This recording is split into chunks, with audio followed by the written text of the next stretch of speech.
हिल गया मैं। सुनोगे? एक बेटी ने अपने बाप को चिट्ठी लिखी।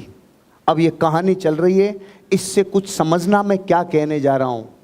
एक बेटी दूर रहती थी हॉस्टल में, अपने माता पिता को चिट्ठी लिखती है, पिताजी को प्रणाम करती है, माताजी को प्रणाम करती है चिट्ठी में और कहती है, मम्मी पापा भगवान की कृपा से आप भी अच्छे होंगे, मैं भी अच्छी हूँ, मैं यहाँ खुश हूँ, मैं यहाँ ठीक हूँ। बस थोड़े दिनों पहले मेरे हॉस्टल में आग लग गई थी, जिसकी वजह से मैं थोड़ी आग में जल गई, तो थोड़ी सी तकलीफ थी, बाकी सब सही है।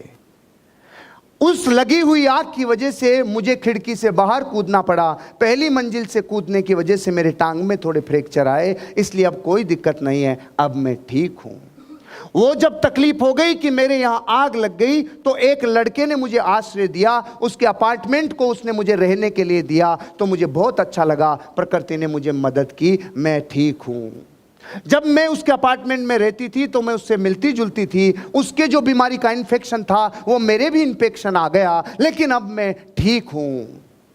और मैं आपको ये बताऊं आने वाले टाइम पे कि मैं उससे शादी करूंगी, उससे पहले मैं आपको ये बता दूं, क्योंकि मैं प्रेग्नेंट हूं, इसलिए वो प्रेगनेंसी दुनिया को पता चले उससे पहले मैं आपको बताऊं कि मैं उससे शादी करने वाली हूं। बाकी सब ठीक है।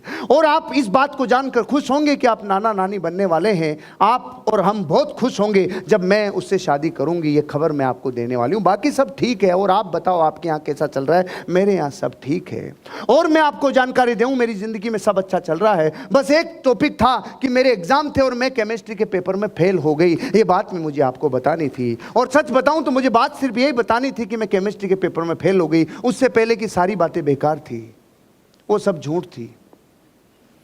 बताना सिर्फ ये था कि मैं केमिस्ट्री के पेपर में फेल हो गई, ना आग लगी, ना मैं खिड़की से कूदी, ना मेरे को कोई लड़का मिला, ना कोई इन्फेक्शन हुआ, बस मैं फेल हो गई। उस चिट्ठी में उसे सिर्फ एक बात बतानी थी कि मैं केमिस्ट्री में फेल हो गई। अब मुझे तो आप ये बता दो, इस सूचना को आते आते